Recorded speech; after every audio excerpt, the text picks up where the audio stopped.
The following session was recorded live in San Antonio, Texas for the 2003 CALLERLAB Conference. This is tape number 9, TRIAD Forum. All right, if you'd like to come in and sit down and have a seat, we're going to begin our session. This is the Marketing TRIAD Forum. We want to thank Scott, who just controlled the climate a little bit. He said maybe it was set to 66 degrees in here, so we set it up to 72, which could be good, could provide you the proper environment for a nap. First, let me introduce myself. My name is Mike Seastrom. I'm the current public relations director of CALLERLAB. I live in Thousand Oaks, California. I've been calling 40 years. Also on this marketing triad, we have our chairman of the marketing committee, Mike Hogan. Mike's from Omaha, Nebraska, and has been calling 27 years. And to my right, your left, is Tom Rudebock. Tom is our new chairman of our RPM committee, and Tom's from Latonia, Ohio. Tom's been calling 40 years. And we want to disseminate some information about marketing and public relations, some of our current work, some of our work that we've done over the last couple of years. But more importantly, we want to seek your input on areas of marketing and public relations that you think we can either do a better job, you can either think that, or have suggestions on how we can improve our communications. Just to digress a little bit, communications seems to be one of the really toughest links of all of our square dance groups. We don't really have a solid medium to communicate the printed word that so many of us are involved in, whether it's through our own publications, whether through it's a CALLERLAB document, whether it's through a national magazine or local magazines. So much of that information just doesn't trickle down to callers, dance leaders, and certainly not always to the dancers. I'm always amazed when I go into a regional area to call and they're advertising their local magazine that lists all their dance events and talks about their association activities and such. And I'm amazed how many people on the dance floor, I'll say, how many of you guys get this local square or whatever the name of the publication is? And I'm amazed that probably only a third to a quarter of the people raise their hand in any one location. It just amazes me. And then even of those quarter that maybe receive the publication, how many of those actually sit down and read that publication or read the information in there? It's kind of scary. There's an awful lot going on now with email, with various forums of discussion, whether it's a callers forum, whether it's a dance leader forum. There's a lot of that information that is out there, but how much is actually received and digested? And that seems to be a real major obstacle in us being able to communicate, us being able to draw us all together, and then to get the word out to the public about what square dancing is all about. So we're going to be talking a little bit more about that as we go along today. And basically, that's really our key, is how can we communicate, how can we get that information out? I'm pleased that we have some representatives here from our other organizations, particularly from the Alliance. I was privileged to just see a copy of the minutes from the Alliance meeting in January. I had seen the previous minutes, but I was pleased to see, first of all, a mission statement and some issues that we're going to be focusing on in the future. That, I think, is going to be a real key group to help us not only to be able to communicate with each other, but to come together for actions on publicizing our dance, on curtailing or changing the image of our dance, and on being able to bring our product to the public. The other thing is that, is this the right product? Is this the type of product that we can market today? Or do we have to tweak or change that product a little bit? And that we can even get into those discussions here at this session. There's also some previous research that we can talk about. One of the first phases of the Phoenix Plan and some of the initial money that went to the foundation several years ago went into the market research that took place with the focus groups that were in St. Louis and in North Carolina and also in Portland, Oregon. And we were able to pick up information from our existing dancers. What were their thoughts about square dancing? We were also able to pick up information from our former dancers and what they thought of square dancing, what were some of the issues, where maybe some of the reasons that they were no longer involved in the activity, what were some of the reasons that they originally got involved in the activity, and also we were able to touch base with people who had no square dance experience at all or no current dance experience, and would they be interested in joining us? And so we received quite a bit of information from that. With that market research, though, we have to have the ability to go on and to literally hire professional people to take the next step forward. And Mike may be able to talk more about that in the future. Also, in this last year, we have been fortunate enough to have a committee chairman with our RPM committee who has developed a few projects, actually picked up a few projects, and a few projects were just slewn his way, to be able to go on with our efforts to recruit and promote and maintain our current dancers. And one of the things that we see as one of the byproducts of some of the work that Tom and his committee's done is our winning ways idea. And that's the theme of our convention here. Many of us know, and many of us have heard stories of successful groups and successful efforts, whether it be new classes, whether it be how clubs recruit new officers, definitely issues that many of us see other clubs face. It's kind of nice that there are stories out there of people making things work. There are dance groups that are growing, there are things that are working, and it's nice to be able to share that information. So without further ado, let me turn it over first to Tom so we can talk about some of these winning ways and talk about some of the work that Tom's doing, and then we can switch over to Mike and we'll talk more about the marketing committee. Okay? Tom? Thanks, Mike.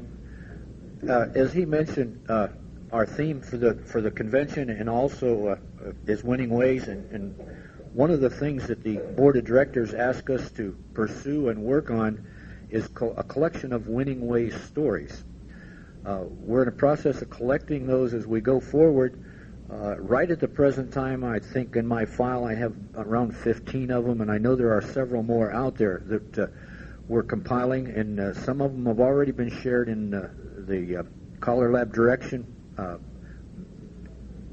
magazine or our quarterly distribution of information, and there will be some more forthcoming.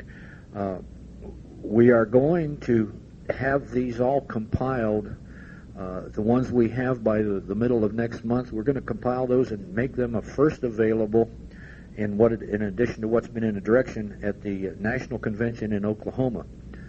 Again, as I said, we got somewhere in the neighborhood of 15 of them right at the present time, and I know there's some more out there, and I presently have at least 3 laying at home that I need to work up. So these are ideas that we've collected from clear across the United States, different clubs that are having success.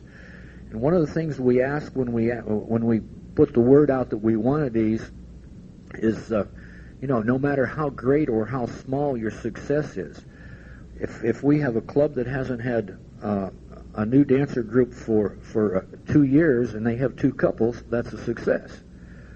If we have a group that's been running, say, 10, 12 couples in their new dancer group and they have 25, that's a success. So again, we're looking at success stories, no matter how great or how small, and we also want to know what you did to make this a success. Give us details. We want to share these. Our idea is to motivate, inspire, share, help, get the word out. Maybe what the club in say, New York did, maybe you can take just a piece of that. And maybe a club from, say, Milwaukee, combine those 2 pieces and put them together in something that, will work for your group. If any of you out there know of clubs in your area, be it your club or a neighboring club or whatever, that has been doing well, please give me a name, give me a contact, and I'll follow up on it. So we want to share these and help everybody. And just a plug for a session that's a little bit later this week. We are having a session on sharing recruiting ideas, and a lot of these will come out at that point. One of the other things that we have been asked to work on is Perhaps many of you know that Legacy voted about a year ago, give or take, to disband. They had what they called a promo pack. It was just a collection of ideas, poster ideas, some success stories, ideas that could be used for recruiting. In the process, they've asked the CALLERLAB to pick up on this project, and it has been kind of funneled down or asked for the RPM committee to pick up on it. We have a lot of thoughts and ideas that we want to share, and I would appreciate, again, asking each of you if you have some things, and the way I've approached it is, if somebody was to give you a package of material that would help you in your promotion or recruiting of new dancers, and also in the M part being maintaining. In other words, after you get these people in there in your new dancer group and get them through the series of lessons, what are you doing to maintain them or keep them? Also, what are you doing to maintain or keep your current club members? What are you doing to create excitement within your club? These are all ideas that we want to share with people. And again, if you know of some of these things, please share them with us. We're going to have a RPM committee meeting again later on this week. And one of the things that we're going to talk about and ask the individuals there, I have personal ideas, what I think ought to be included, but I want to know what you think ought to be included to help bring in new dancers, help keep the ones we have. And the third item that we plan to be working on throughout this next year is, you're all aware of the CALLERLAB Foundation for the Preservation of Square Dancing. One of the things that we need to do is fund this organization. Money just don't drop out of the sky. We have to look at ways that we can gain money to help fund it for research, for promotion, that type of thing. One of the things we're going to be working on is developing a plan, and for lack of a better word at this time, I'm calling it an add-a-buck. In other words, our big dances, our club dances, whether we add $1 to the admission fee, with a quarter, 50 cents, whatever, with all of that money going to help fund the foundation. We're going to be working on a plan to how can we best sell this to the clubs, what's the best way to make it work, and hopefully, we'll come up with something we can present to the Board of Governors, which will then help fund the program down the road.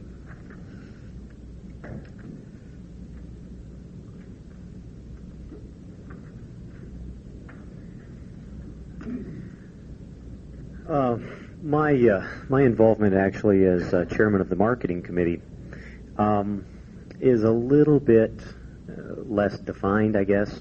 Part of my job here this week is really to help get that a little better defined for the folks that are, really for myself as well as the folks that are on my committee.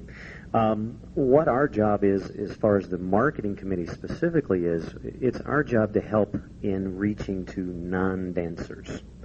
Whether that's how we present ourselves at community events that other folks can actually watch us, whether it's one of the main projects that we're looking at right now is how do we put programs together that we can get sponsorship support of, or grant support of. We're going to be working quite a bit this next year with the grant committee, in that, for those of you that don't know, this last year, our grant committee made a great effort at trying to garner a very large grant from the Ford Foundation. And one of the problems that we have, that we kind of developed by going through that, is that we have to have a plan that has to be funded. We kind of go out there and we ask for donations, not donations, but for grants or contributions, so that we can advertise our activity, so that we can do whatever it is that we're going to do to make the non-dancers be more aware of our activity and hopefully preserve this activity for years and years and years and years to come.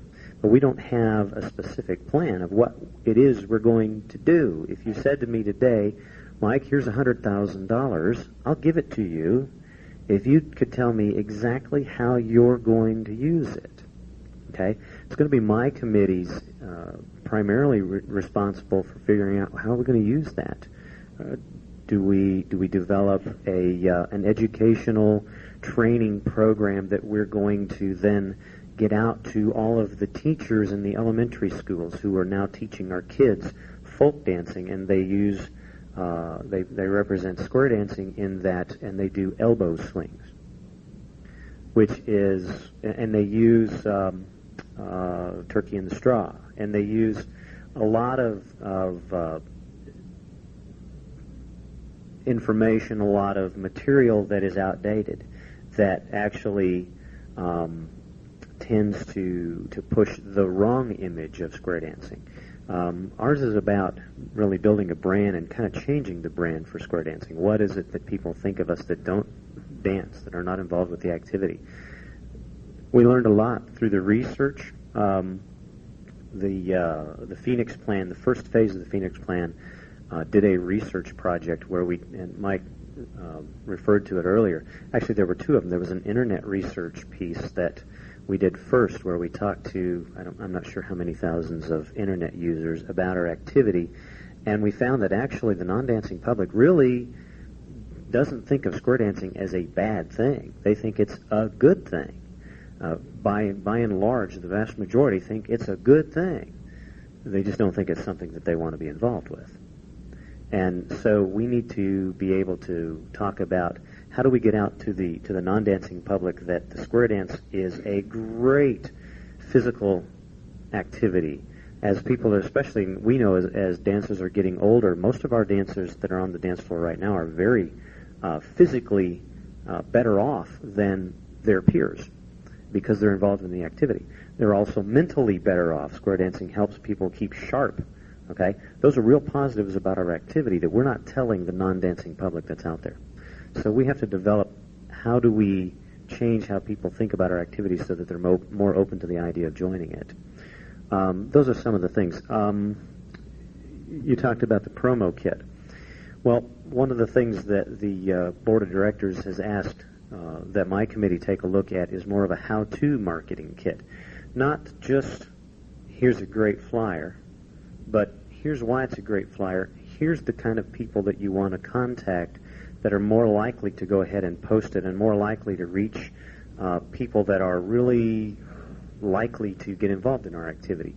Earlier at this morning's session, when Jim Hensley got up and spoke, he said something about targeting folks that are 50 years old.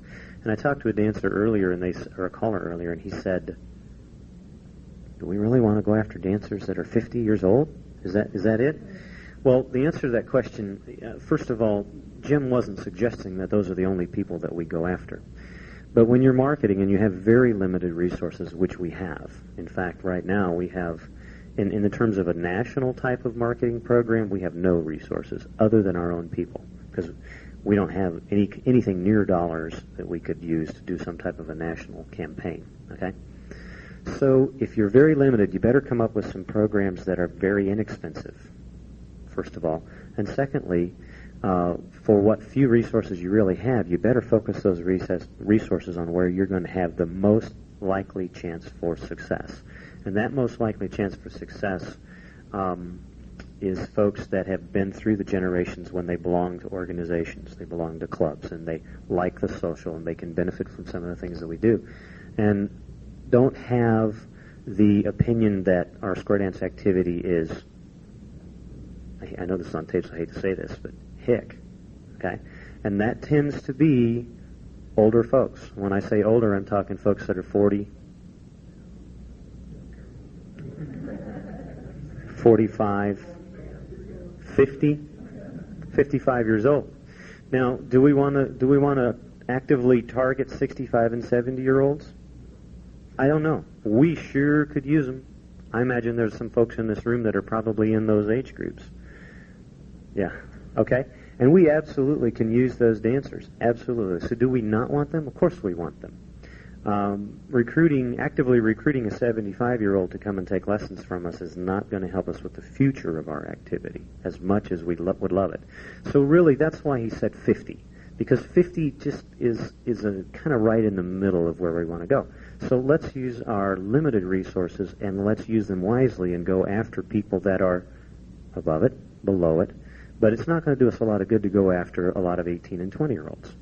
It just is not. The makeup of our activity is one where those people are not ready at this time to get involved with us. So let's go after the people that we can go after in a smart way. And so my job at my committee's job is really to help develop some of these ideas of how we strategically go out and reach non-dancers. So a how-to marketing kit that could include the use of flyers, that could include radio and television spots. If you're going to put an ad in the newspaper, what makes a good ad and why? Because a lot of folks put ads in the newspaper and they go, oh, it didn't work. Well, my background, I'm in sales in radio. So I meet with advertisers day in and day out throughout my life, and I talk to them about what means of media they're using to recruit people to come and buy from them, and what are they saying. And it really is about what you say. Now, in newspaper, since I'm in radio, what you say, but in newspaper, you're still saying it, but you're saying it in print. If you want to go after 50-year-olds, newspaper is a phenomenal way to go because they are very big consumers of print. If you talk to your local newspaper and you ask them for demographics specifically, you'll find that their biggest age cell of users are between about 50 and 60 years old. That's where they're at, okay? That's exactly who we want to target. But you get one shot. They better see the ad. They better love it. So we can use other sources of media you can use billboards, you can use radio, you can use a lot of other sources of media to tell them about what a wonderful thing square dancing is, and then when it comes time to recruit, hit them with the newspaper ad. They already know who we are because they understand the brand or the image of our activity. Those are the kind of things that we're working on. I talked about grant for the grant writing committee. We're going to start working on some specific projects that we can then go after entities that are foundations that are giving grants and make sure it fits for what they want to get accomplished and that it fits for what we want to get accomplished as well. So it's what is the plan? So that's kind of what's coming up. We're still going to be very involved with helping to implement the various objectives from the Phoenix Plan. How many of you have ever actually seen the Phoenix Plan? How many have not? Maybe that's a better question. How many have not? So it's about half and half for the tape. It's about half and half in the room. So we're talking about this great plan, which is a phenomenal program that's been written primarily by Jim Hensley and by Mike Seastrom with the help of a lot of other people and their input. And there was a lot of hard work that they put in that. It's a great plan. And half of the room doesn't even know what the plan has in it. So we got to work on that kind of thing as well. That is actually more of a public relations. So that's going to fall, I think, a little more under your jurisdiction. But that doesn't mean that these guys don't need some other types of help. One of the things that we talked about at this convention is that there are several committees within CALLERLAB that are all working in the same direction, and we really need to do a better job of communicating on, what do you work on, how can I help you, so that we're all driving the bus to the same parking lot, I guess. So those are some of the kind of things that I expect that the marketing program committee can help with.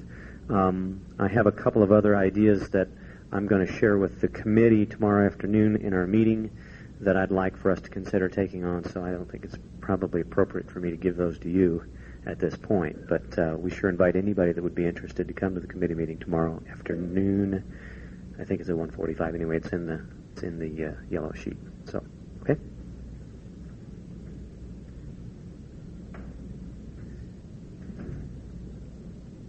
Definitely.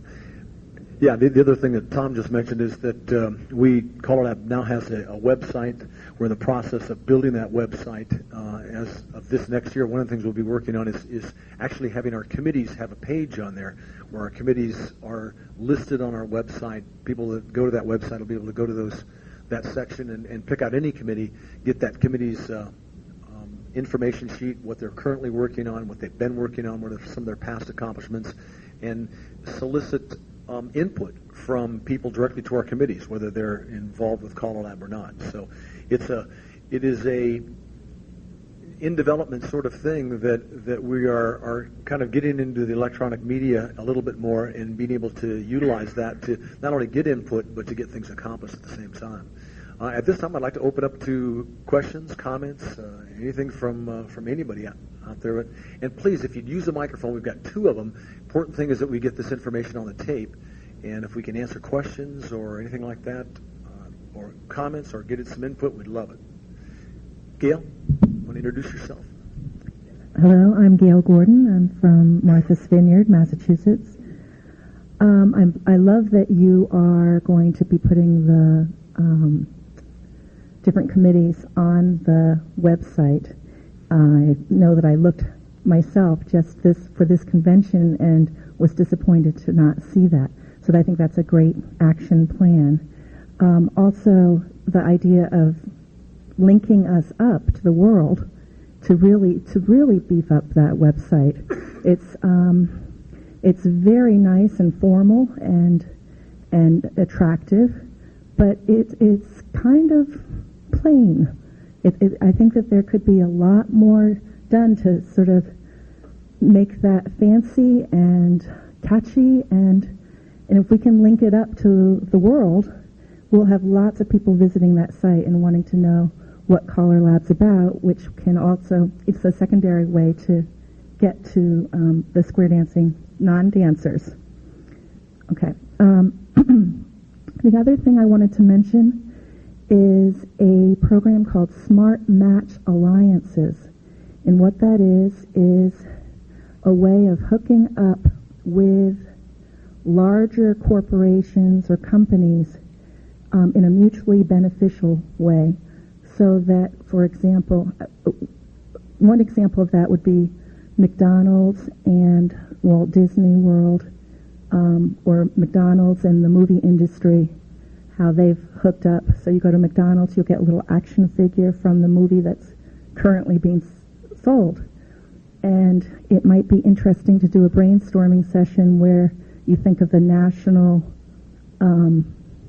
advertising campaigns that might want to look for a group that contributes in terms of all America. You know, I'm thinking of Got Milk, or even, I don't know if we want McDonald's, but something big where we would, the square dancing public would be hooked up somehow with one of these big corporations, some company. So, just a few ideas. Gail, thank you. Mike might want to comment on that. Yeah, we'll try and comment as much as we can. I think that's a fantastic idea. I don't know who that large corporation is, but we have to be a great partner for them. And that's probably, so McDonald's may not be it, because McDonald's is after the whole world, and they're especially after kids, which is why they've associated themselves with Disney. And you're talking about, you know, multi-billion-dollar companies that are aligning themselves with each other. But if we can find that kind of thing, that would be phenomenal. If we could find a company or a corporation that basically wants to adopt square dancing as the organization they'd like to align themselves with because of all of those benefits and all those great things about us. Now that might be somebody else like Buick. I use Buick a lot because I see a lot of Buicks in a lot of the parking lots at a lot of our dances. But if we have an image that they want to associate themselves with, that would be phenomenal. But that's the key. We're going to have to figure that part of the puzzle out. I just wanted to tell you, there's so many other pieces that are all interrelated to what we're doing. We have a research and development committee, and that research committee has just recently sent out a survey to a lot of, did it go to clubs specifically? It's getting ready to come out. Okay, it's not quite there, but it's getting ready to come out, and it very specifically asks a lot of demographic information, including what kind of car do you drive? There's like 40 different brands of cars to choose from. We can't go out right now and talk to people like Buick and say, our dancers all drive Buicks. It's a great place for you to associate yourself because we can't prove that. So we're doing some of the background work that'll help us to figure out who we should be aligning ourselves with. If we can do that, then the idea that you just talked about would be phenomenal. Exactly. That's some of the information that our preliminary contacts with sponsors have been the main issue is what are your demographics? What are the age of your people? Where they live? What kind of cars do they drive? That kind of information. That's the information the Research and Development Committee is looking right now. Eric? Good morning, Eric Hennerlaw, Corte Madera, California. Kind of as a compliment to pairing up with something in a corporate nature, we've seen at a local level where square dance organizations do work in the nonprofit sector for some kind of fundraising, some kind of social benefit activity. Public relations and media advertising can be very expensive, especially when you go into a national level. One has to look at the organizations like Kiwane and Rotary and Shriners, and it's clear when you look at them what they do as their public service, as their nonprofit, their 501c3 type of activity. And it's clear, and it's on a nationwide basis. You know that Shriners, they help crippled children. You know that all across the country. It's not a question. If there's something that at a national level square dancers could get associated with that is a nonprofit nonprofit activity that is of social benefit that has that kind of quality and appeal, it will dovetail into tremendous public relations and media output because news media will want to cover that. If you can find a way to dovetail into the coverage, you can get a lot of free publicity. So the bigger picture is figuring out what is out there that we can match up with square dancing and then get the media to give it to us that way. So, Eric, a perfect example of that is back several years ago when several of the organizations that now make up the Alliance met. They developed about 10 common goals, and one of them was to seek a common charity among square dancers so that we can develop that kind of publicity, just exactly as you described. One of the difficult things we had is that so many different associations and clubs right now are aligned with different causes, and it was a little difficult to get us to zero down, but that definitely was on the common goal, and it is an excellent suggestion. And so I bring that up to keep pushing forward for that. Exactly. I think it's something that really needs to be looked at consistently, and I think probably could fall into the auspices of our alliance too. Steve Jacques, Baltimore.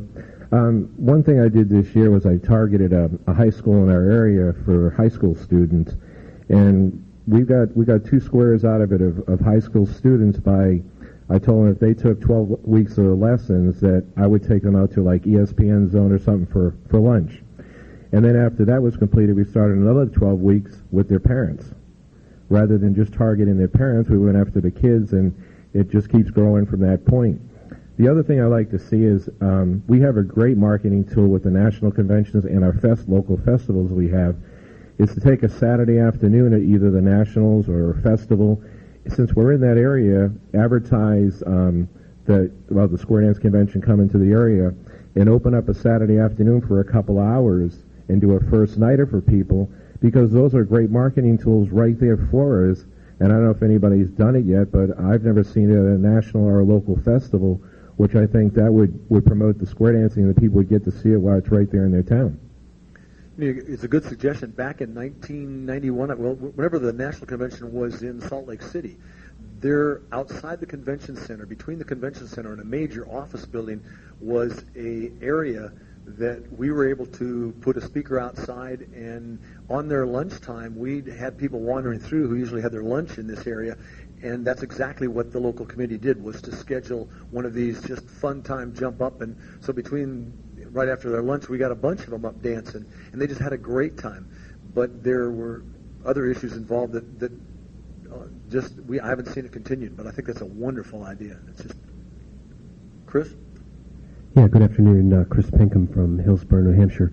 Mike, we're not on the ash pile yet, but if you would give us an overview for the folks that don't understand the Phoenix plan as to what it entails and where you expect to take this over the next couple of years. Because as of your hand survey, half the people in here weren't really familiar with the plan, so that may be something that they might want to understand. And also, on the back to conventions and festivals offering people that are just in off the street, an opportunity to just sample folk dancing or square dancing. New England Convention did that a couple of years ago, but there was no persistence. It wasn't repeated the following year. And we both know that if you're not persistent and you don't repeat and repeat and repeat, results are more than limited. And we're in a process in New England now of trying to get things to repeat more often so that we have a better opportunity to find people. But if you could explain that Phoenix plan in a few moments, that would be great. Sure. Thank you. Sure. Basically, the Phoenix plan and Phoenix is just a name. The idea was resurrecting, but the feel of it was that we basically wanted a long-range marketing plan. We truly believe that there was no quick fix to this, that the change in square dancing over the years was a result of many different factors, and that because of that, there wasn't going to be one single thing that was going to, throw us up in front of the world here as the activity get involved in. We've always felt that we had a great activity, but not till we really started looking at the activity as a product did we think, well, maybe we really need to go out and professionally market this activity. We know that other dance groups and other activities, for instance, bowling, has gone out and sought public relations people and professional marketing people, also people to analyze their product. So we realized that maybe this is the course that we need to take. And so that was kind of the reason behind getting into a long-range marketing plan. We brought in Jim Hensley, I believe, in 1995, and Jim had been in my class, and he'd been bugging me about, well, why don't we have a marketing campaign? Why doesn't square dancing think big in terms of advertising? And he said to me, have you ever analyzed the advertising that you do have? Do you ever analyze whether those flyers actually work? Do you ever look at do you have a promotional, tool for promoting? Well, I brought him the promo pack, and he says, well, this is all well and good, but does it work? How many had heard of the Legacy promo pack prior? It's interesting that project has been going on for so long, and yet a lot of people just never realized it was out there. It was a great, well-kept secret. But and there were tools in there that you could use right away. There were tools in there that maybe weren't applicable to your club. But once again, it's getting the word out. And this Phoenix plan, basically what we did is we put together a vision statement. The vision statement was that cooperative group dancing is embraced worldwide for its positive image, its social value, and the joy and the health benefits it provides. We also had a mission statement. The mission was to provide leadership, information, services, programs, and resources necessary to ensure the growth and prosperity of contemporary square and round dancing and all other associated dance forms. The vision behind that mission statement was that we felt like we needed to promote more than just our dance form. And in the Phoenix plan, as the idea of the alliance was that we could develop a body or a group that would encompass not only this activity, but would encompass folk dancing, would encompass other dance forms that have a social value, that are inherently promote health benefits, the same kind of benefits that we felt we promoted. So we started out with the goals and objectives for the Phoenix plan, and basically we divided it into 3 phases. And the first phase was that we needed to expand the communication and the education efforts throughout the dance community. We felt that we had a major, even back when we put this together, we felt like we had a major communication problem amongst ourselves. The other one, the second goal, was that we create an operational entity representing the associated dance groups worldwide.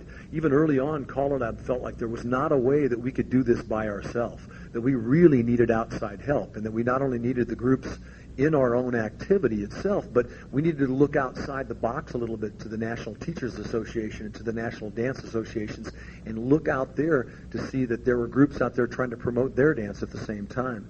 We also wanted to develop effective fundraising programs and utilizing both the internal and the external resources that to satisfy our budget requirements. We knew that we needed funds from inside the activity, but we also needed funds from outside the activity.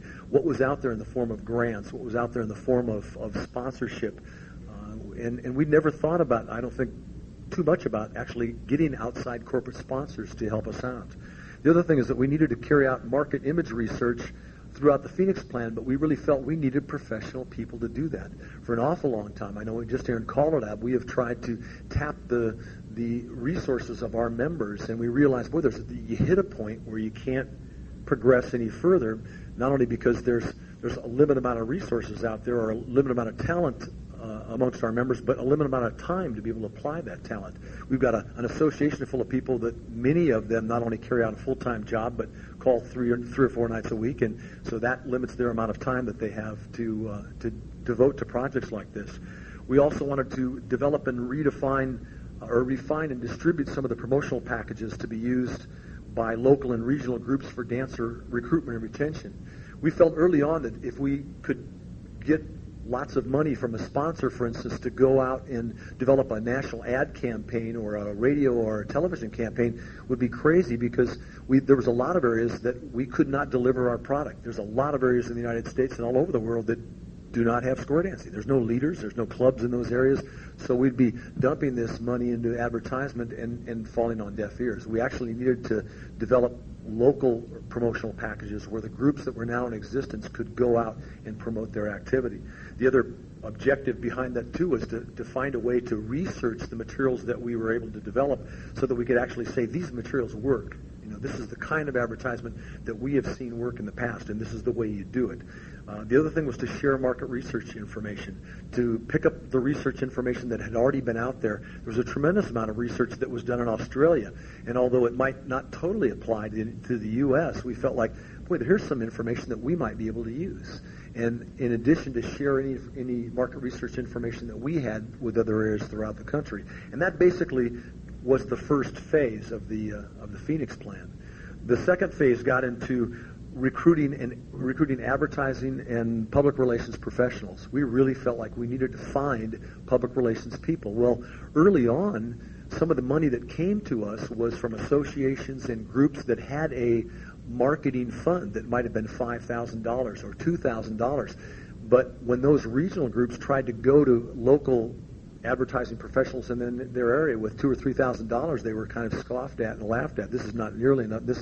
We're not interested. And early on, even our efforts to go out with $10,000 and $20,000 or $30,000, we were looking to start up with a group at closer to $50,000. So we realized that we really had to get our stuff together in order to go out and recruit professional people. The board at this convention received some information from a company right here in San Antonio who are involved with fundraising for nonprofits. They literally take nonprofit groups and show them how to raise funds, walk them through grant processes and these kind of things. They develop a plan. It's still incumbent on the group that they work with to do a lot of the work. But the basic idea was that this group, for a specific amount, because these groups work on either a flat rate per month, most of them work that way. There are some groups out there that work for a percentage of the funds raised, but most of them work for a flat amount. Off the top of my head, we're looking at $2,000 or $3,000 a month to work with a group like that that's going to help us raise money. So we need to get our act together to be able to outlay that, to be able to work with a group for maybe 1 or 2 years to help us go out and raise funds. So the second part of that phase 2 was to improve our position for corporate sponsorship and grant funding. We need to get the demographic information so that we can present ourselves to prospective sponsors and say, hey, we've got something that's going to help you. We'd really like to see if we can't develop this working relationship. Things off the top of our heads were the Coca-Cola or Buick or Folgers Coffee or Hawaiian Punch or something like that. You know, something that we could have a beneficial relationship with. We also wanted to extend the fundraising efforts to multiply the promotional advertising opportunities. We wanted to bring in other groups to be able to help us to raise funds. We also wanted to recruit and develop educational programs for future callers, cuers, and dance leaders. What if we could make this activity grow? There's an awful lot of areas in our country and overseas that are where the number of dance leaders, cuers, and callers has diminished to the point where we'd need additional people to bring on board to help us to lead these groups. We need additional callers. How many people in your just regional areas feel like there's a decrease in the number of callers, cuers, and dance leaders? Almost everybody's hands go up. We really need to be out there. And I'm not only this Caller Lab, but we as individuals and as dance leaders need to be talking to all our dancers. You know, when you see somebody out there that's got a little bit of moxie or a little bit of a social pump to them, you want to say, hey, when are you going to start calling? Or when are you going to be queuing pretty soon? Or, hey, I could sure use you as president of our club for next year. That kind of thing we need to do as leaders. And so that was the other thing, is that we've got the committees in CALLERLAB to train and to train more people, but we need to get more caller trainers. We need to expand that educational effort. So, Jerry, do you want to make a comment here? Yeah, regarding the loss of callers in the activity. When I was chairman of the board, flying out to do my the first year that I did my first speech, I was trying to think of things to talk about. One of them was declining numbers, and I thought, well, perhaps we have fewer callers. And I live in a very small area in at that time, Carroll, Nebraska. I took a 100-mile radius of Carroll, Nebraska, which does not count Omaha, does not count Lincoln, and I thought, in the 20 years before this time, how many callers have quit calling? And I don't mean guys that did just a tip at the state festival. And off the top of my head on an airplane ride, I counted 34 callers no longer calling for clubs in 100-mile radius of Carroll, Nebraska. Had they taught 2 squares apiece in those 20 years, that was 4,000 dancers not dancing. And I thought that was quite a remarkable thing, and all guys that I knew. Yes. Gary Potras from Moscow, Idaho. Mike, I want to thank you very much for supporting me on the multi-cycle program. It's starting to work there in Pullman, Washington. The question I have is the social activity, and that's good, as well as the activity of the brain thought process. Is that an area that we can exploit a little bit more? Publications that would go to doctors with our local club stuff on it as to, hey, if you need people to get exercise, here's a good activity for you to participate in, and have something to hand out like that would go out. I know the local hospital does a lot of things like that for aerobic exercises and things. That's kind of an area that would be good to exploit, because you have a kind of a network there through the AMA magazines, I believe, whatever they happen to be, the publications, which that you can filter out or disseminate out more information at a minimal amount of cost for publication and advertisement. You're absolutely right, Gary. And that was mentioned this morning briefly with Jim Hensley at the opening session. He talked about the fact that we need to exploit those areas too. Yeah, Ron? How many people in here use checks to pay your bills? Raise your hand, please. A few people must not pay their bills. I don't know. Computer. At any rate, I purchased new checks quite a few months back. Aggravating process. And every time I open the newspaper on Sunday morning, 2 or 3 ads for checks fall out. I got the idea that maybe if we could have square dance checks, imprints of square dance callers, dancers, things like that on it, might be a good idea. Went to one of these places that was located in Colorado Springs, and I got the door slammed right in my face because I couldn't guarantee them that we had a potential market of over 1 million people. I figured probably 500,000 or something like that. I sent this along to Tom Miller, and he pursued it in New York. Got a different door slammed in his face just as solidly as the one slammed in mine. But the morning before I left to come down here, I got an email, and apparently there's a software system and the hardware and the supplies and everything that enable people to print checks. And I gave that to Tommy, and he's checking on it. And we may have the potential to offer to our dancing public, callers and everybody, an opportunity to buy checks. And I would sure rather see square dancers on them than Garfield the Cat or some other thing like that. Another thing that strikes me is that we are trying to sell square dancing to the public. And I used to market life insurance. You don't sell it, you market it. People love to buy, but they don't like to be sold something because psychologically they feel they're getting the worst end of the transaction. And if we are wearing our clothes and we happen to see somebody in the grocery store and they strike up a conversation, oh, what? And you need to come out to our next set of lessons. We just told them a whole bunch of things, said, run off, get away from me. There's a problem here. We need to find out things about those people, learn how to talk to them, gather information, and make a friend first, and get them to something that is non-threatening that we do out with our group or some way to interact with them. And let them discover that we dance, and part of the fun that we have involves square dancing, and maybe get them into that. The success stories that Tom spoke of there, I think are great, and whoever came up with the idea at CALLERLAB of this quick mail thing that comes out over your email every little bit. Electronic press releases? Well, not that necessarily. I get emails every little bit, quick message or quick mail, something like that, and it's a story attached to it. Sure. Tremendous idea. Just fantastic.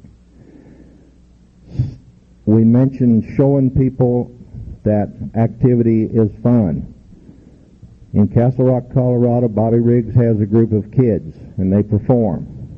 They do aerials and things similar to the Cheyenne Mountain Dancers of years ago that Dr. Shaw had.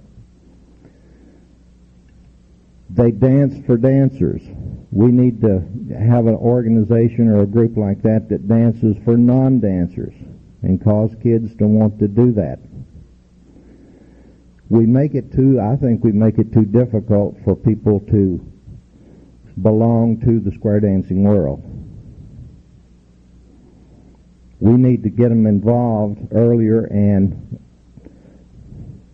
if you need to get on top of the house, you need a ladder.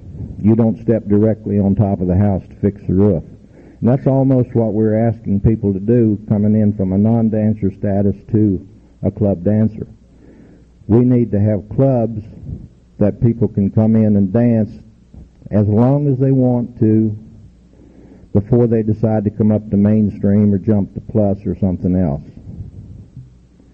And I'm almost through, but let me look at one more here.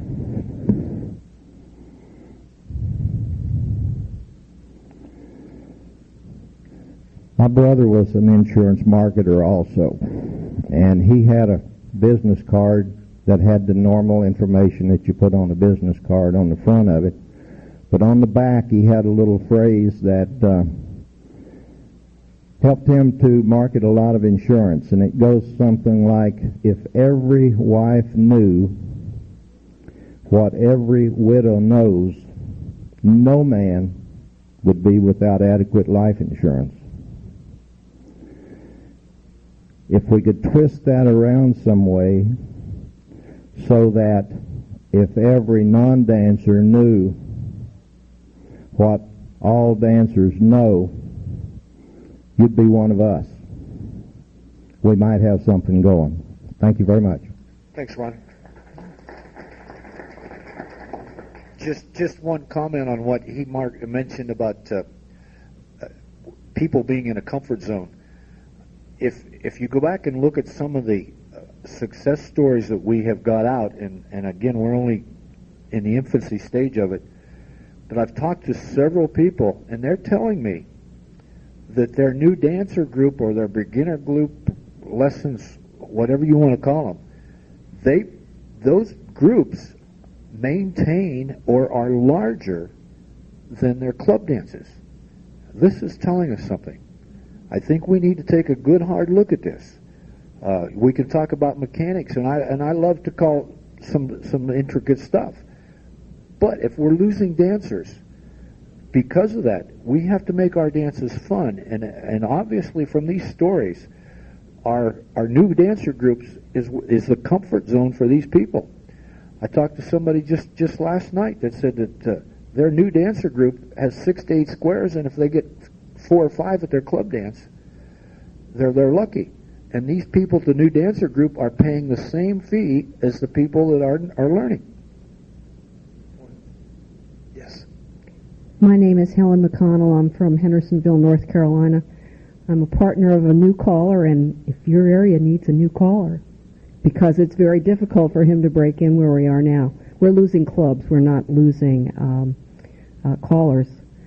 I'm also a former president of a local club and a former president of an area federation, and have witnessed the reinventing of the wheel every year that there are new officers, because there's no carryover on any former officers. So we get new people come in, they're dancing usually less than a year, and boom, they're all officers. And they don't have a clue about what's going on. And there's no hierarchy that you're used to in a lot of other organizations that filters down information to you. And I'm wondering how long the local clubs are going to have to wait until they can get any of this information indirectly. Not having to reach out for it, but having it sent to them, because they don't know how to reach out, they don't know who to reach out. And if you don't have a caller who's very active in CALLERLAB, which many of them in our area are not, they're completely lost. And, I hope we don't have to wait too long, and that's one of your priorities, is getting information out to the local clubs on how to do the marketing. Because when you get somebody enthusiastic as an officer who's interested, who's been to conventions, etc., you do have a successful class. Fortunately, the year we were presidents, we had 40 in the class. Now, 4 years later, they only have 5. So we need the information quickly. It's so true. The continuity that exists between club officers over the years, that's been a real common story. The interesting thing is the information on, the job of being a club president or a vice president or whatever is all out there. USDA has had that information out there free for the asking for many, many years. And you can even go on their website now and download that stuff. It's free. They'll tell you how to run a class, how to have an after party, it's all out there. It's just a well-kept secret. And unfortunately, unless we have real strong dance leaders or association leaders in an area that can disseminate that information, or we have good, strong caller leaders in that area, that information and that continuity just doesn't happen. And I think each one of us as callers or as dance leaders need to put that on our shoulders and provide that kind of continuity. Go to those areas that are, or those clubs that are having the most difficult time, and provide that continuity. Even as a club officer, the most important thing you should be doing is looking for somebody to replace you and training them on how to replace you at the same time. Hi, I'm Bill Van Hoosen from Fort Walton, Florida. Not too long ago, I was asked to do a demo for the mall in our area, and after thinking about it for a while, I turned it down. And the reason for it was I got thinking, if we have the demo, who's going to be doing the demonstrating? And unfortunately, in our area, I don't think there's anyone younger than 65. So, like I say, I turned the demo down. I don't know, is it possible to have a regional demo group of the 20-somethings, 30-somethings that could come in and get away from the stereotype feeling that this is an old people's activity? I know that's not possible in our area. And maybe a regional group that would volunteer to come out. I don't know if this is a marketing thing or a publicity thing or just what, but I think that'd be, if we could do something like that, it'd be worthwhile. Also, you mentioned about a Buick. This is just an editorial comment. Earlier you said about Buicks. To me, a Buick means, about the Buick in the parking lot, somebody mentioned. I'd rather have the parking lot full of Camaros, Z3s, SUVs. A Buick kind of connotates a certain age group. I want the younger people in. Okay? Thank you. Exactly. Gail?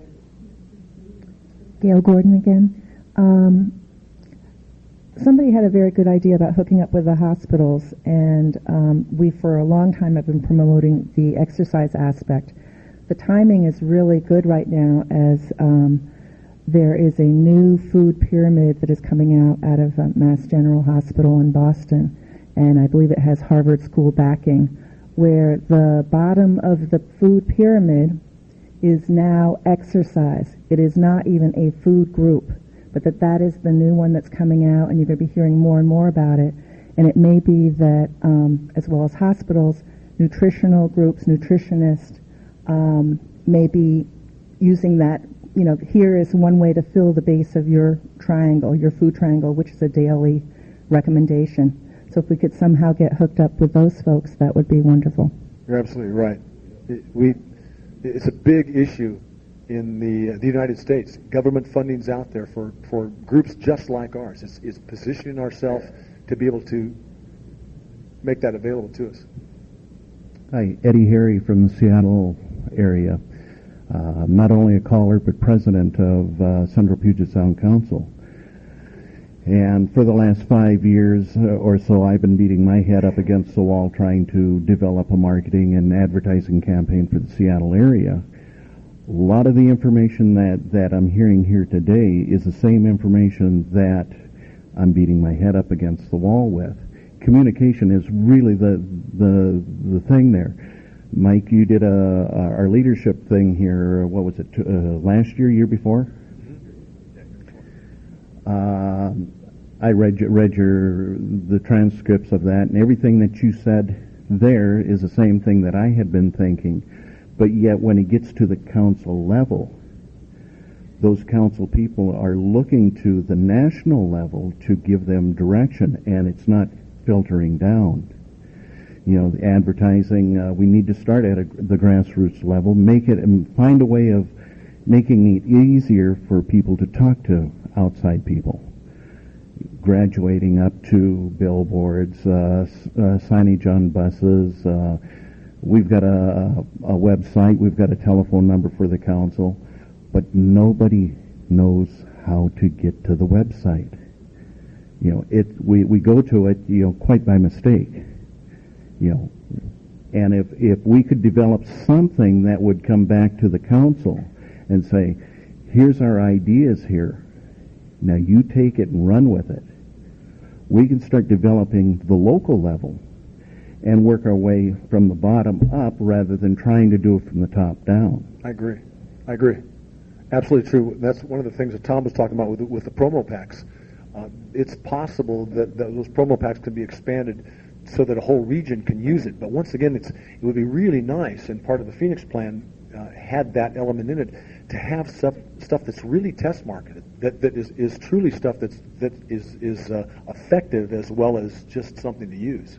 So I agree. It really does need to filter down to the local level. Give me a package that I can sell, and I'll be your test market. You got it. Eric? Hi, Eric CALLERLAB again. Just thinking about a couple of comments you made earlier, Mike. Jim Hensley, I think, reported in the Phoenix plan that, correct me if I'm wrong, but something to the effect of square dancing is one of the best kept secrets out there. Everybody knows the value, how great square dancing is and all that, but nobody really knows about it. You can't find it. At least twice in the last half hour, Mike, you have said that the information that's available both from CALLERLAB and from the USDA, this great information, body of information, again, is the best kept secret. So it's endemic within our organizations, both as callers and dancers, that we're not getting the communication going from the top down. And that is symptomatic of why it's not getting out to the public as a whole. So the reason I'm standing here is to kind of highlight that and to say what position or what is a function of the publicity committee and or someone like anyone else who needs to get involved to take action about internal communications within CALLERLAB and the dancer organizations. If there's already starting to be a great body of information, both for marketing and other things to recruit dancers to expand the activity, and yet within our own organizations we're failing to even get out of there, it's not getting down the floor. So I'm not just highlighting, I'm saying now what is the place of action at this point, Mike? Well, that's one of the things that we're trying to do within our own organization is build an infrastructure that allows us to communicate. We used to have a representative program where speakers from CALLERLAB went out to the various associations, dancer associations and caller associations, and talked. We used to have a linked newsletter that went between our associations, and now with electronic medium, we have another source that allows us to communicate. But again, that's one of our major problems, Eric, right now, is to be able to build that infrastructure where we can get that information out and can really get to people, and that people will use it. Is that a function of your committee? That's exactly right. Okay. That's exactly right. Right. Yes. Tom? The communication thing is a big issue in not only our organization but others. Much of this information, and I don't know how to correct it, has been available in some of our local regional magazines and some of our major magazines, and evidently the right people is not reading it because it's not filtering down. We had just an experience in our area just in the last month. We had some money that we had generated from our state convention that our local federation hosted, and we decided to put some of it back for square dancing, promotion, publicity, recruitment, whatever. We had a seminar. We called it a leadership seminar, for lack of a better terminology. We invited an individual to come in and give us a keynote speech. Following that speech, we broke everybody up into groups of 8 to 10. Our goal was not to reinvent the wheel, but get them thinking, talking. We gave them all the same question, only 2 questions. What can you do more of, better, or different to recruit new dancers? And number 2, what can you do more of, better, or different to maintain the new dancers once you get them, as well as maintain our current club members? We had it on a Saturday afternoon. Granted, in Ohio, March is not the greatest time to be outside doing anything else. But we ended up with 98 people at that seminar.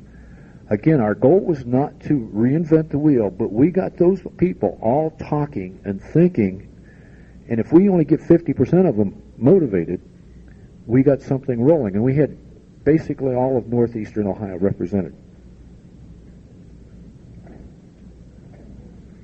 I told you earlier that I wasn't going to mention some of this stuff because I haven't actually given it to my own committee, but you hit a couple of them already, so I thought I'd touch on those.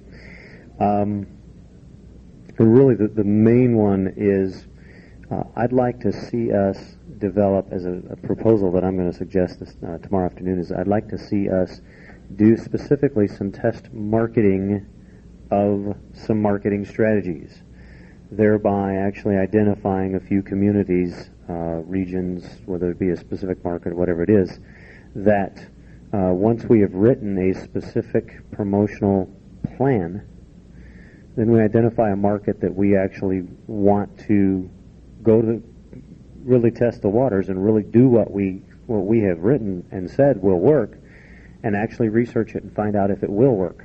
Now that's something that you might be able to raise some funds for. That's something that somebody might actually, whether it's through a grant or whether somebody that actually believes in promoting our activity is going to say, here's some dollars, go get it done. Okay? And that might be to some extent that very community. Not exactly sure how we're going to finish putting that together, but I think we need to do that, because if we tell you that if you want to get dancers, you need to put an ad in the newspaper, it's a whole lot better if we can prove that. One of the other things that I wanted to touch on, and we've just talked about it again as a grant type of idea, is that we talk about what a wonderful mental and physical, stimulating, healthy, beneficial type of activity this is, but we can't prove that. We need some research that will prove that type of thing. Now, you can go to different organizations, and they will give you grants to do research on the social or physical or mental benefits of your activity. Okay? So we've targeted into doing some of those kind of things as well. Then I also wanted to just touch base on this idea of branding. Somebody said, I forget who it was, but somebody said, we did it one time and that was it, instead of doing it every year over and over and over and over and over again. We need to not so much sell as in sell. We need to make people like and want our activities. So we got to get out there and tell people if we have the research that says that if you square dance you're going to live to be 85 or whatever that research ends up saying, but what the benefits are, we need to say that over and over and over and over again. And at that point, when you come to the time to actually promote lessons, and you say, hey, we're having square dance lessons next Thursday night, they start, come on out, when people see the ad or hear about it or whatever it is, they go, oh yeah, I've heard about that. I hear it's a great activity. Okay, they have to want to be involved with our activity before they see the ad for lessons.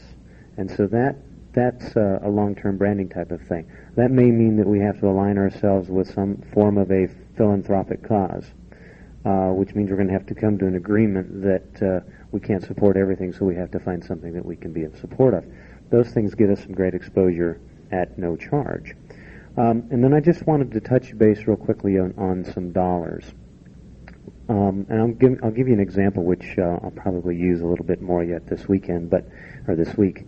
One of the clients that I represent for radio did a buy on 2 of my radio stations in the last quarter of last year. So really it was primarily November and December that they were on.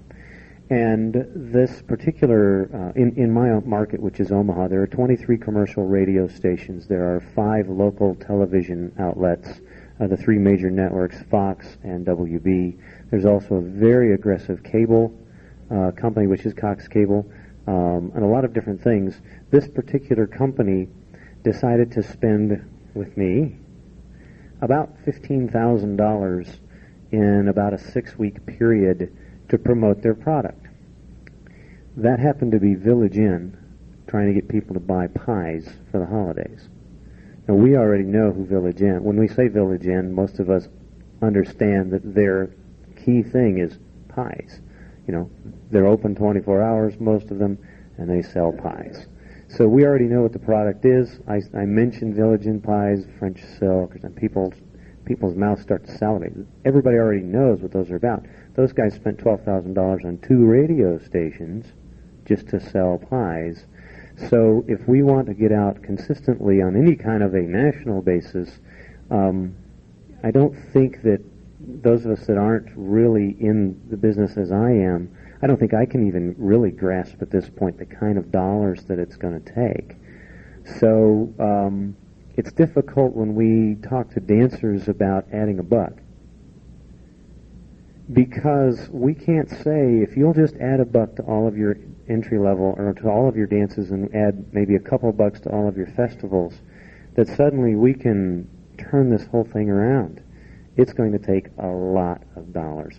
So we're going to have to find a lot of things that we can do that are not necessarily buying media, but that can be supported by grants, those kind of things. I just want you to have an idea.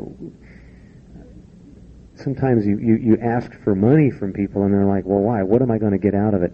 Understand that it's going to take a lot of money to do things from a media standpoint on a national basis. So we're going to have to find a lot of other ways to get it done.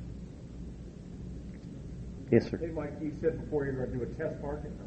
Yes, yeah, Mike. Mike, you said you're going to do a test market for marketing. Let me say that I'm going to suggest that we look at doing that project. We haven't determined that we are going to, but that's something that I think we ought to be doing.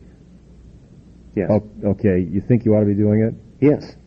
I absolutely think that if we want to do a marketing program designed with the goal of dramatically increasing the number of dancers that we have coming to our classes, that's going to involve going into a market, doing some year-long marketing that talks about what a wonderful thing square dancing is, period. Not join, not the call to action of come and join, but why it's great. If you say that square dancing is a fantastic social activity, and you have some proof behind it, and you say that over and over again. Who's got the quality T-shirt on? I just saw somebody in here with it. Chris, stand up. Add quality to your life. Turn around. Learn to square dance. Most of you have seen that. If we can get our dancers in an area, and I don't know, that's the phrase that we have, and I think it's a great one. If we can get dancers in our area routinely wearing that shirt on a day-to-day basis out in the public, what a phenomenal walking billboard you have. You got a walking, talking, knowledgeable billboard about your activity. Now, some people may look at that and snicker, but pretty soon they start to see them pretty routinely all of a sudden, well, maybe there's something behind that, okay? We didn't say learn to square dance. We didn't say come commit to 20 or 30 or 40 nights of lessons. All we said is add quality to your life. Learn to square dance, okay?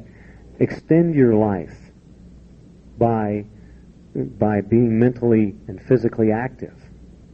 Learn to square dance. Those kind of things, so that when it comes time to actually have the class, then we talk about how you use specifically mediums like newspaper and what you say in your ad to get people to actually react. But you have to brand yourself over a period of time so that people know that you're alive in the community. How many say, most people we talked to didn't even know we had square dancing in our community? I hear that all the time. People have to know that it's in the community, that we are proud that it's in the community, that it's got some great reasons why you ought to be involved. And if you say that to them over and over and over enough times, then when it comes time to have a class and you say, by the way, why don't you come out for a beginner night, give it a try, come dance with us a couple of weeks. If you like it, stay. If you don't, that's fine too, but give it a shot. All of a sudden, they're very much more open to taking that on. Now, to do that type of a campaign means that we first of all have to write it. What are we going to do? How are we going to do those messages? And what are the messages going to be? And then we have to say, how much money is it going to take?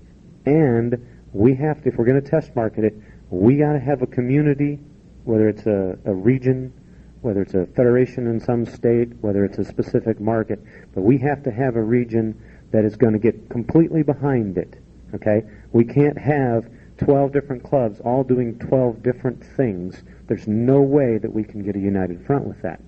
If we can do that, then we have something that we can say we can do, we need to test this, we need some money to do it. Now that may mean that federation says, hey, we love this idea, and as clubs they get motivated to start doing some fundraisers to give it a shot. It may mean that the foundation, because the foundation isn't broke, there is some money there, the foundation may say, you know what, this is a project that we need to do, and therefore here's some dollars to help get it done. Okay? But the very first thing that we have to do is decide if it's something we want to try, and then we have to write it, find the market, and find out how much it's going to cost. Get our funding, put it into place. I'm right on board with you 100% there, so I got to hear the question I have for you. When does your committee meet, the marketing committee? I didn't see it in the list. 1:45, help me guys. 1:45 tomorrow upstairs in, is it A? B? Here it is.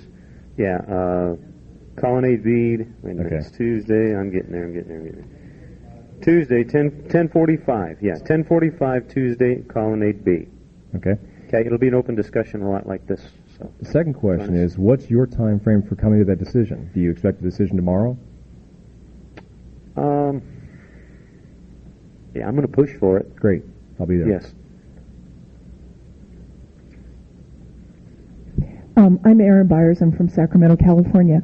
One thing that I want to bring out that Mike, correct, just said, we have to convince the dancers, and especially association people, the ones that have been around a long time, that what we are doing is long-term. We have something we've been doing in California for, 5-6 years, Progressive Squares, and it's a one day out of the year where all the different associations do as many demos as they can all over the state. And they try to hit as many locations as they can in that one day. And after the first couple of years, I had people coming to me and saying, well, why are we doing this? Because I didn't get any new dancers from that activity. So why am I doing it? And I said, well, we're not doing it just so you can get new dancers for your class. We're doing it to raise consciousness about square dancing. We want people, when they walk by and see us dancing and laughing and having a good time, that the next time they hear about square dancing, they go, oh, those were those people that were having a good time. I remember them. I saw that. That's the number one thing. We have to have some identity in people's minds when they see us or when they hear about us. If there's no identity, so you can't always be thinking, okay, I'm only doing this for my next class or my next event. You have to be thinking about the future. One of the things that we talked about last year at the CALLERLAB convention, one of the things that I wrote about at the CALLERLAB Viewpoints articles in this last year was that every club right now can sponsor an event, a new dancer event, a one-night party with your club. Your club members can bring food. You can do it as a fundraiser for the hall that you dance in. You can do it as a fundraiser for any kind of a cause in your particular area. If you want to do a kind of a cause market reason for print up tickets, give them to your neighbors. I mean, give them away if you want, or if you want to sell them, if you're raising money, do that. And have just a one-night party. Have your club provide refreshments. Have your club members wear the type of clothing that your guests are possibly coming in, so that you don't look like you're professional dancers out there. Dress like one of them, and have it 3 or 4 times a year. You can invite your kids who you've never been able to get into a class. Have them just come out one night because you're raising money for a cause of some sort, or just because you're just having a holiday party because it's a good reason to get together. And bring those people in and let them have fun and dance with them and make the whole night for them. You don't have to have special tips for your club or show them how good you are or anything. Have a fun night for them. Take about 3 or 4 nights a year and do that. You might also have people sign in for insurance reasons. You need to have their names and addresses because, heaven knows if somebody trips you, you have to have their insurance. But the bottom line is you now have an address or mailing list for your next new dancer program. And every time you go out and do a demonstration someplace, get something that you can raffle off, that you can give away, whether it's a free set of lessons or a television set or a VCR or whatever, and have people sign up and give tickets and create an address list that gives you the ability to mail out information for your new dancer program. You can do that all year long. And even if you've got people that join that program a couple times a year and come out for that fun dance that you're having a couple times, even if that's all they do for several years, eventually they're going to say, I really like going out there and having, these people are great fun, and it allows you to grow your new dancer program. Bottom line is, let's get the people involved, not so that they're committed totally, but just get their feet in the door, get them going, grow your new dancer program. If you don't have one, figure out a way to do it. And callers and dance leaders need to get passionate about what we're doing. This is a fun activity. It's fun to get together with people. It has a tremendous social value, and the exercise and the mental stimulus that we get is incredible. And if you believe that, eventually you're going to make some headway with it, and you're going to succeed in it. Your new dancer program is going to grow. Back there in the back, and then Ron. Maybe this is Chuck Hardy from New York. Maybe this is the time to put a pitch in for the T-shirt program. How many people here are familiar with this T-shirt program that we have going on here? For those that aren't, these T-shirts are for sale, and $1 of all the sales go to the CALLERLAB Foundation. And this is one particular saying. There's also a saying that says on the front, reward yourself mentally, socially, and physically. And then on the back, of course, it says learn the square dance.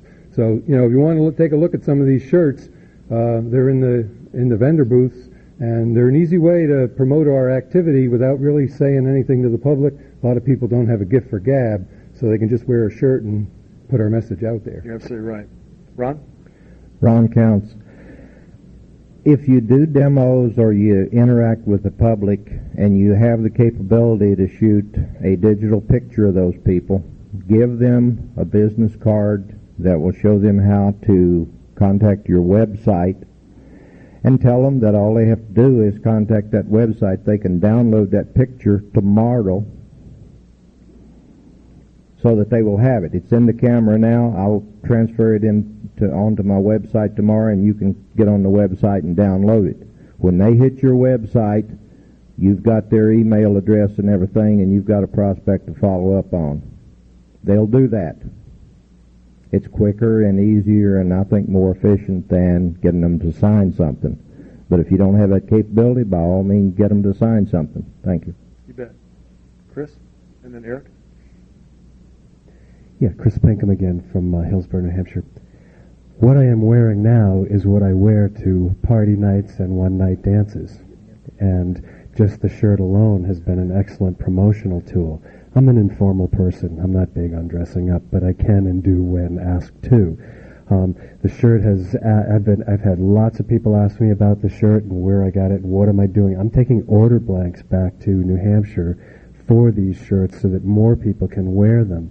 But one of the results is that we are graduating some folks, even though I don't graduate people anymore, out of our group this year that came in as a result of some of the parties that I have done in other areas. And if we're looking for winning ways, folks, I'd like to invite you to come into the multi-cycle session in the morning, because I am the person that Tom was talking about. I'm fortunate enough to call for more people on a workshop night than I get to see in on my open dances on weekends. And it is a direct result of the multi-cycle program. I am working for a club right now that has doubled its size in 3 years with practically no more effort than they ever put into the program initially, and it is because of the multi-cycle program. And we are 1 year away from approaching critical mass. We are right about there now as it is. And it's working, and it should have had a WW checked off prior to that program listing. But come on in tomorrow, because this is a program that works, it's easy, and I have put no more effort into it in 3 years than I did for 10 years prior to that. And it works. So please come in. If you have the opportunity, come in and see what we're doing, because you will hear success stories tomorrow, and you'll also hear me again, because I'm a major cheerleader for this program right now. Chris is absolutely right. I'll vouch for it too. My group is just tripled in size. Eric? Eric Hennerlaw again. I just want to echo, Mike, your comments. I want to give you a specific example of a winning way in the dances with non-dancers. In the area where we dance in the Bay Area, San Francisco Bay Area, the clubs dance during the week with weekly workshops. Our Saturday night dances are open dances, the big dances, right? And how many of you have Saturday night dances where it's really, it could be a large dance, and the non-dancing public isn't part of that at all? Most dances are that way. The non-dancing public is not part of that dance. And I have one club that I call for during the week, and they're very progressive, and they realize that. And they said, we need to make this festival, or in this case, it was just a Saturday night dance, available to the non-dancing public so they can come in and see a large group of dancers dancing, have a good time, and be able to participate. And so they created, normally our weekend dances on Saturday night would be a plus dance, usually, mainstream plus. This one they made what they call all level, and they had the first half hour for anyone to come in. And they advertised in the local paper, they got some free advertising on it, and then they had, during the evening, they had beginners, mainstream plus. They did all levels, and they put some line dancers, some other mixers in there as well. The plus dancers were fine. We had, in our area, a good-sized dance is 15 squares. So we had a 15-square dance, which is a good dance. And then we had 40 non-dancers show up that had never danced before. Not only did they get to dance for half an hour we didn't charge them either. There was no cost to the non-dancers. They got a half hour of an introductory lesson. They got to dance there. They got to watch the other dancers. They got to get in between during the evening and do some line dances, some other mixers, and most of them stayed throughout the evening. That fed directly into a beginner class we started 2.5 weeks later, and we got 4 of those people to sign up on that. So I'm giving you a specific example of a winning way of how to take a look at your Saturday night dances and open them up for non-dancers. In our area, we have a major weekend festival, as most areas do, where you have Friday, Saturday, Sunday of dancing, maybe thousands of dancers showing up there. Think about how many times you see non-dancers there, and probably very few, if any, other than maybe a visitor.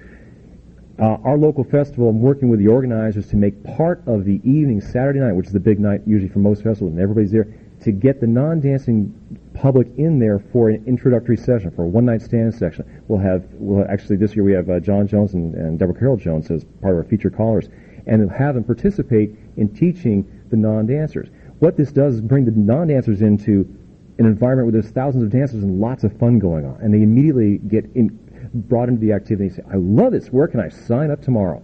So these are specific examples of ways that we're using, and I'm not sure if this is the right forum, but you brought it up anyway, Mike, so how we're trying to expand this so we can get more exposure to the non-dancing public so they can see successful critical mass square dancing. Exactly. Eric, if you can get together with Tom, you guys ought to hook up and get that into our winning ways. Gene? Thank you, Mike. I know we're getting close to the end of this session, and I just wanted to bring something up.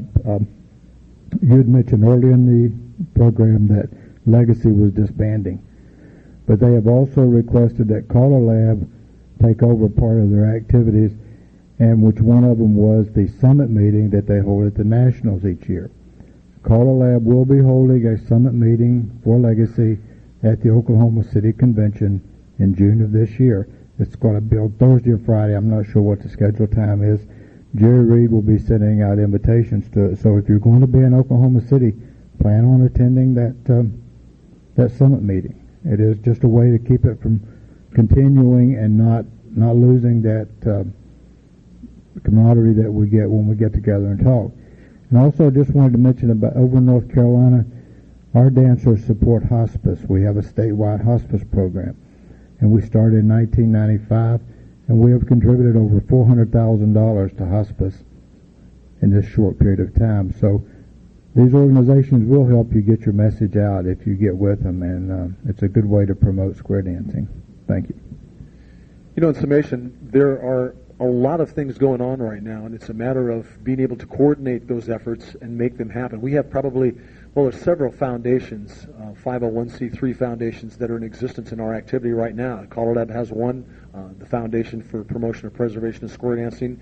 We have Grand Square Inc., who is putting out square dancing today. They have a foundation that is also looking to promote and preserve square dancing. The Alliance is in the process of even picking up that same 50c3. We're hoping that we can gather these forces together, and through the Alliance, which is a diverse group of people, but one common group, we can form an alliance so that we can really work together to make these things happen, because it's going to take more than just one group to do it. Right now we've got some wheels in motion. We've got a lot of things that callers can do, because you simply have a microphone behind, in front of your face, and it gives you the ability to stand up and lead and speak. But there are also some great dance leaders in your area that can help, and you guys can work together. So it's critical that we work together and find things that every one of us can do to grow our activity and to spread the word around and preserve this for our kids and their kids and on down the line. There are some great school programs going on right now that are happening. Mike Callahan does one over here. Eric Hennerlew does another school program. There's callers spending an awful lot of time in the schools trying to show our activity out there to a whole new generation of people, and show it as it currently is, not how it was back in 1951 when the most popular series out there was the Ed Durlacher series of records that existed, years ago. So there's all these efforts going on, and I think there's enough of us that feel passionate about this that we can go out and spread the word. So we need to work together, and we need to find some solutions. I appreciate everyone coming out here and adding their 2 cents or 3 cents or 4 cents to our session today, and want to wish you the best convention. And again, thank you for coming out. Thank you.